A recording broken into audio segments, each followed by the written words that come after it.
Students, NCERT class 10th maths chapter 1 real numbers का exercise 1.1 आज हम सॉल्व करेंगे।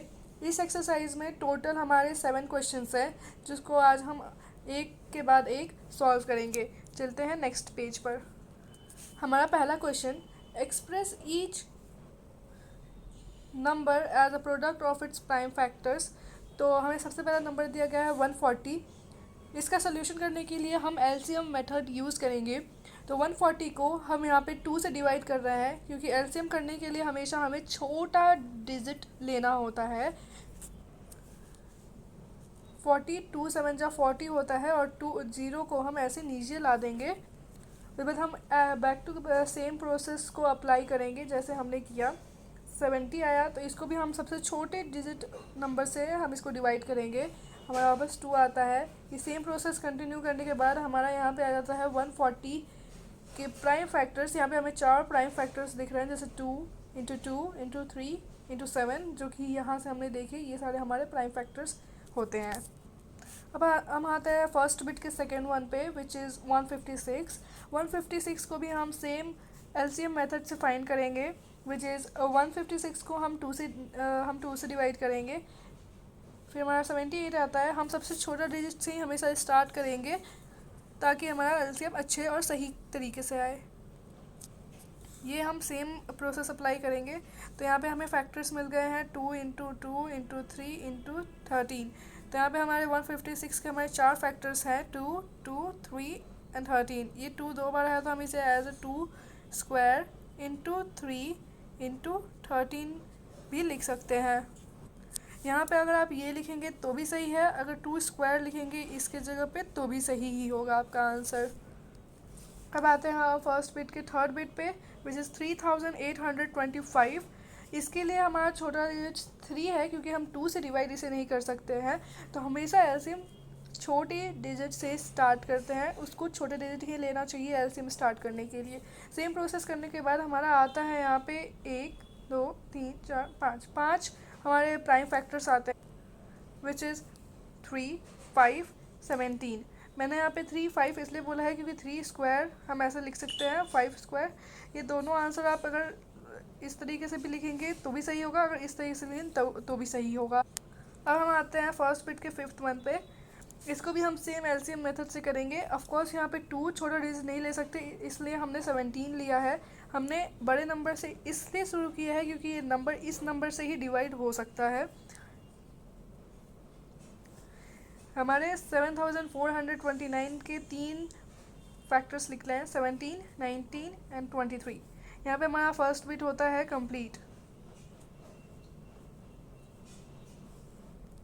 Second question, find the LCM and HCF of the following pairs of integers and verify that LCM into HCF equals to product of 2 numbers।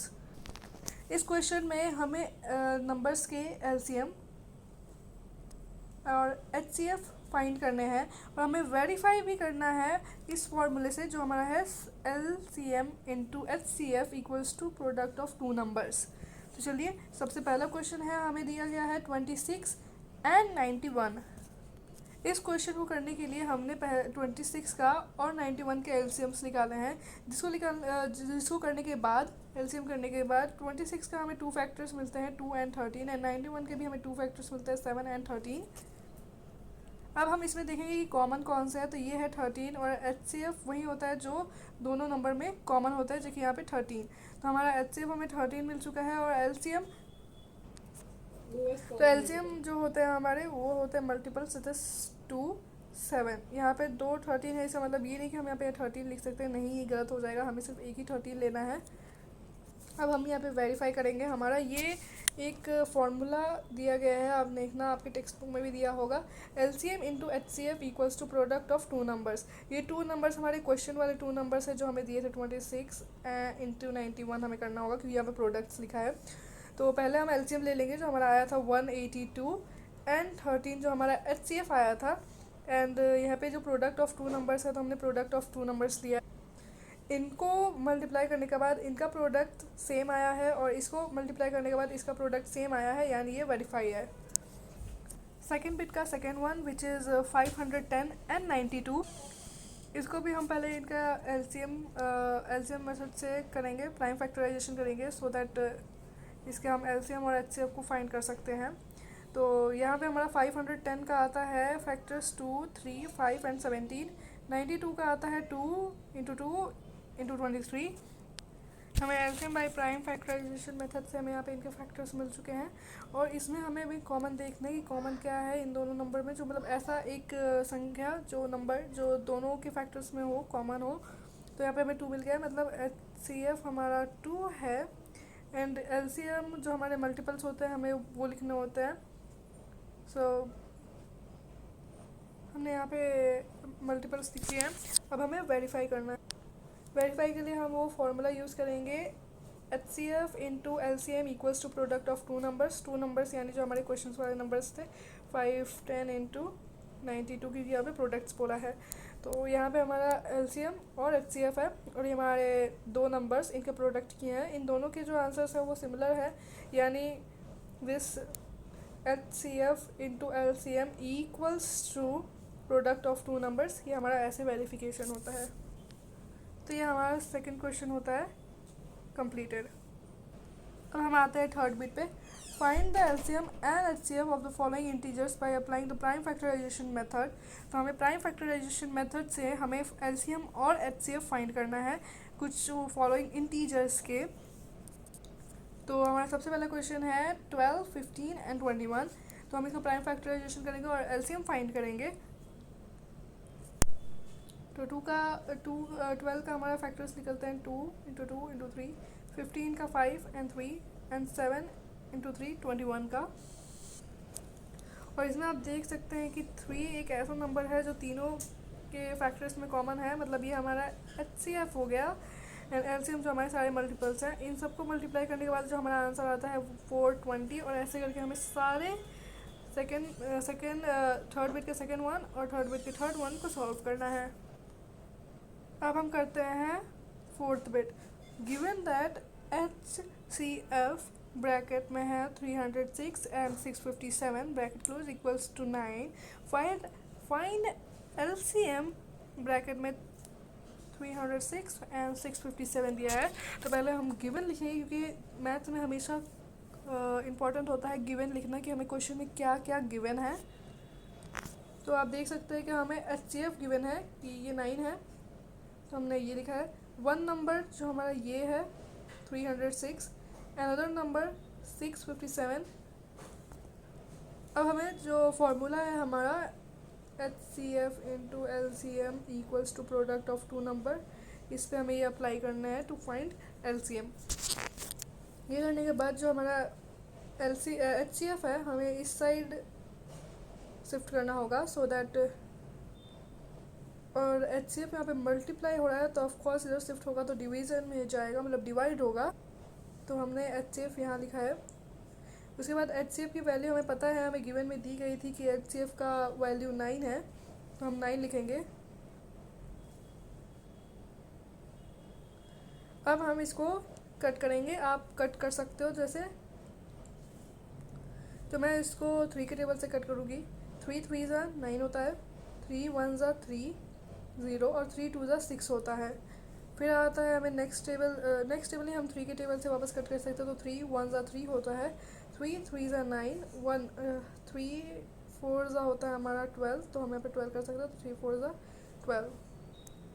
तो नीचे तो हमारा मतलब 1 बचता है, तो इसकी कोई वैल्यू नहीं है। लेकिन 34 × 657 ये इसको प्रोडक्ट करने के बाद, इसका फाइंड करने के बाद, इसको मल्टीप्लाई करने के बाद हमारा आता है 2 2 3 8 यानी 22,338। ये हमारा एलसीएम होता है। तो हमें फाइंड एलसीएम करने को बोला था, तो हमने फाइंड कर दिया। हमारा एलसीएम होता है 22,338। अब आते हैं फिफ्थ क्वेश्चन पे, check whether 6 raise to the power n can end with digit 0 for any natural number n। तो पहले हम सपोज करते हैं या 6 raise to the power n can end with 0। तो हमने इस पहले सपोज किया है n equals to 1। 6 raise to the power n की वैल्यू 1 है, तो हम 6 रेज टू द पावर 1 लिखेंगे। एंड ऑफ कोर्स हमारा 6 आता है, तो लाइक ये 0 से एंड नहीं हो रहा है। फिर हम सपोज करेंगे n इक्वल्स टू 2, तो 6 raise to the power n, 6 n की वैल्यू इक्वल्स 2 है तो 6 रेज टू द पावर 2, 36 आ रहा है, ये भी 0 से n नहीं हो रहा है। फिर हम सपोज करेंगे n इक्वल्स टू 3, जिसमें 6 raise to the power n, n की वैल्यू 3 है तो हम यहाँ पे 3 लिखेंगे। एंड ये आता है 216, इसमें भी एंड 0 से नहीं हो रहा है, यानी no 6 raise to the power n cannot end with 0। ये हमारा 5th क्वेश्चन भी कंप्लीट होता है। There is a circular path around a sport field. Sonia takes 18 minutes to complete one round of the field, while Ravi takes 12 minutes to complete the same. Suppose they both start at the same point and at the same time, moving in the same direction. After how many, यहाँ पे जो हमारा how many दिया है, how many मतलब LCM हमें find करना है, ये बात आप नोट करके रख सकते हो। Minutes will they meet again at the starting point, तो हम पहले वापस गिवन लिखेंगे क्योंकि गिवन सबसे इम्पॉर्टेंट होता है एक मैथ्स के सोल्यूशन में। तो ये हमें गिवन है कि सोनिया कितना कितना टाइम ली, 18 मिनट्स, तो हमने 18 मिनट इधर मेंशन किया है। रवि 12 मिनट्स, तो हमने यहाँ पे 12 मिनट्स मेंशन किया है। इन दोनों नंबर के हमें एलसीएम फाइंड करने हैं। एलसीएम हमने फाइंड करने के बाद जो हमारे 18 होते हैं उसके फैक्टर्स हैं 2, 3 एंड 3, तो हम 3 जो यहाँ पे 2 टाइम्स है हम इसको एज अ 3 स्क्वायर भी लिख सकते हैं। फिर हमारा 12 का फैक्टर्स है 2, 2 इंटू 3, 2 यहाँ पे 2 टाइम्स है तो हम यहाँ पे 2 स्क्वायर भी लिख सकते हैं। एंड ऑफकोर्स हमें एलसीएम फाइंड करना है तो हमें यहाँ पे कंपेयर करना हो कि 3 स्क्वायर बड़ा है या 3, ऑफकोर्स 3 स्क्वायर, तो हम इसको एलसीएम में लेंगे। यहाँ पे कंपेयर करना है 2 बड़ा है या 2 स्क्वायर, 2 स्क्वायर बड़ा है, तो ये हमारा एलसीएम हो गया। उसके बाद 2 स्क्वायर और 3 स्क्वायर को इंटू करना है, तो ऑफकोर्स 2 इंटू 2 इंटू 3 इंटू 3, तो 2 2 ज़ा हमारा होता है 4, 4 3 ज़ा होता है 12 एंड 12 3 ज़ा होता है 36। तो जो हमारा आंसर आता है वो है 36, मतलब हमारा जो एलसीएम फाइंड होता है एलसीएम इक्वल्स टू 36। तो हमारे क्वेश्चन में पूछा गया था, जैसे हमारे क्वेश्चन में पूछा गया था how many minutes will they meet again at the same point, तो हाउ मेनी मिनट्स, हमें 36 मिनट्स इन्हें और लगेंगे to meet again at the starting point. तो यहाँ हमारा एक्सरसाइज 1.1 होता है कंप्लीट। Thank you for watching.